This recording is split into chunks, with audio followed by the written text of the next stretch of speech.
Gano'n kayo katagal? 8 years po. Tagal. Wow! Grabe yun. Solid na yun. Sa 8 years na yun, napag-usapan nyo bang magpapakasal kayo o hindi? Well, actually, yes po. Na plano? Yes po. Nag-propose na siya? Hindi pa naman po. Ah, okay. Daniel, sa loob ng mahabang panahon na yun, inakala mo ba na siya na? Opo, meme. Talaga? Ikaw din? Kahit ako po. Wow. 8 years. Daniel, ano yung katangian ni Janelle yung nakita mo na ito na yung gusto kong maging asawa? Ano po siya, sobrang wife material po. Oh, anong materyales yan? Sa hardware na. Sa hardware ba nakakabili ng mga wife materials? Paano wife material, Daniel? Maasikaso, maalaga? Opo, tapos po, Ano ba yung konsepto mo ng wife material? Kasi subjective yun di ba?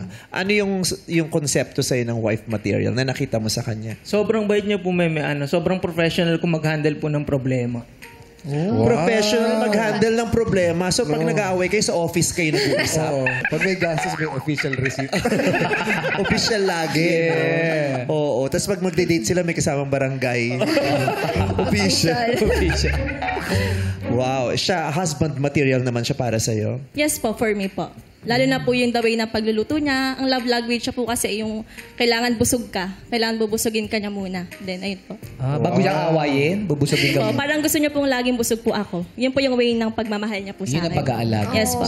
So, Actually, 8 years na yun, ang tibay na ng pundasyon nun.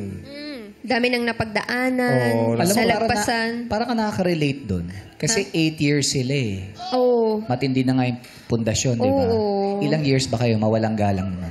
Ha? Mawalang galang, ilang years ba kayo? ganyan talaga yan si Bong. Walang galang talaga yan. Kaya sabi ko, mawalang. Ang ganda naman, yung wala ka ng galang, nagpaalam ka. Kailangan pa walang galang. Kailangan pa yung sagutin. Hindi, yung 8 years kasi talaga na yun. Ang dami mo ng pagdadaanan nun, malalagpasan. De plano, True. di ba? Yes.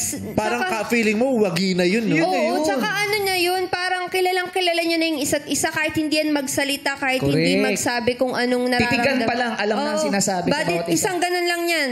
Alam mo yun. Yo. May something Kabisado na, yun. Oo. aral mo na. Yes. Aral mo na. So, pag pinag-usapan, pag naririnig namin, syempre kami mismo nanghihinayang, di ba? Ang daming nagwi-wish na magkaroon ng ganyang katagal.